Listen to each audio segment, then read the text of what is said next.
बेखायनो जोङो दा नैबे मदाति पार्क हाब्रुबिल हाई स्कुलनि मिडल पार्ट बे पार्कनि भटारफोरजों जों बेवहाय सावरायफैदों।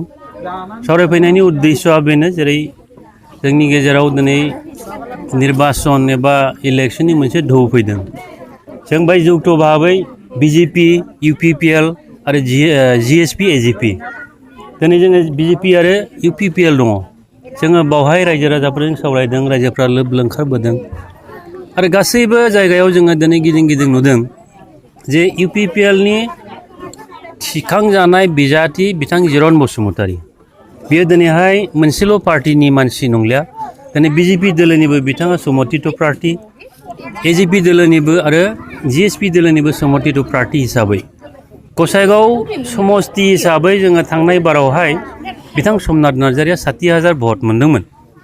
एबारनि बेलायाव जोङो जौथ' भाबै जेरैबायदि खामानि मावदों बेवहाय खमब्लाबो जोङो 90निफ्राय 1 लाखनि गेजेराव जों भटखौ मोनगोन। देरहानाया जों रोखा, जेननायनि बाथ्राथ' फैखाया। खारन जोङो दिनैसिम सरकार सालायगासिनो दङ आरो सरकाराव थानानै जोङो रायजोफोरनि थाखाय जेसेबां मोजां खामानि मावदों, रायजो राजाफ्रा गावसोरनो आग्रही जानानै दिनैहाय नैबे निर्बाचननि खामानि मावनायाव गावसोरनो लोब ओंखारबोदों। दा बेखौ नायनानै जोङो स्पष्ट जानो हायो दिनै बिजेपि, इउपिपिएल दोलोनिफ्राय जों जेसेबां खस्थ' खालामनानै जेसेबां दिनैसिम थांनाय फैनाय रायजो राजाफोरजों जोङो मत बिनिमय खालामबाय थादों, बेवहाय मोनफ्रोमबो जायगानिफ्राय मोनसे रिपर्ट जे बेवहाय बिपिएफ होननायखौनो पार्टिनि नामसिमल' बेवहाय थानाय नंला, जों बेखौ नुबाय। आरो दिनैहाय जोंनि बिजाथि हिसाबै जिरन बसुमतारी बिथाङा गसाइगाव समस्तिनिफ्राय रोखायै देरहालांसिगोन। बे जिनिसखौ दिनै नोंथांमोननि गेजेराव जों बेखौ फोसावनो हायो। बेखौथ' रोखा नुबाय। दाखालि जोङो खुनु मथै भट गेलेनायावनो जोङो 60,000 मोन्दों, जाय देरहाग्रा बे 70,000 मोन्दों।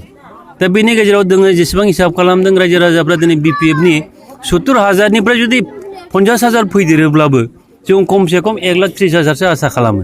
खिन्थु जों इसेबांखौ बुङा, 1 लाख भटआ जों निर्घात मोनगोन। सार, बिपिएफ आरो कंग्रेस गोख्रों मोननै राजनीति हान्जा नुनो मोन्दों। दा बे मोननै हान्जानि गेजेराव सोर मोनसे हान्जाजों कन्टेस्ट जागोन बायदि सानो? बिपिएफनि बेलायाव बाथ्राखौ सिगां बुंग्रोनांगोन, खारन बे समस्तिया माजेन्दानिनोमोन, बिपिएफ दोलोनिनोमोन। नाथाय दुर्भाग्यबशत' कभिड महामारिनि खारनाव बिथाङा थैनानै थांबाय। जों बेखौ दुखु मोनो जोंबो। नाथाय बे बेलायाव दिनै बिपिएफनि जेनाखि अस्तित्व, जोङो बिथांनि बिपिएफनि मुरब्बी हिसाबै हाग्रामा महिलारि बिथाङा जे अबस्थायाव दङ बेखौ जों बयबो मिथिखागौ, साफ्रोमबो रायजो राजानो मिथिखागौ जे गाव जेसेबां भुल खालामबोदों, बे भुल खालामबोनायनि थाखाय दिनैहाय बिथाङा सरकारनो कैफियत तलब होनो बाध्य जादों। आरो बे हिसाबै आयेनगत भाबै जे भुल, बे भुलनि प्रायश्चित्त खालामनो थांगासिनो दङ। बेवहाय बिथाङा भट भिक्षा खालामनो बा भट बिनानै रायजोफोरनि खाथियाव माबा मोनसे बाथ्रा बुंनो बिनि अधिकार बिथाङा दिनैसिम गैया होननानै आं बे स्पष्ट। आरो कंग्रेसनि बेलायाव स्पष्ट, कंग्रेसनि बाहाय अस्तित्व गैया।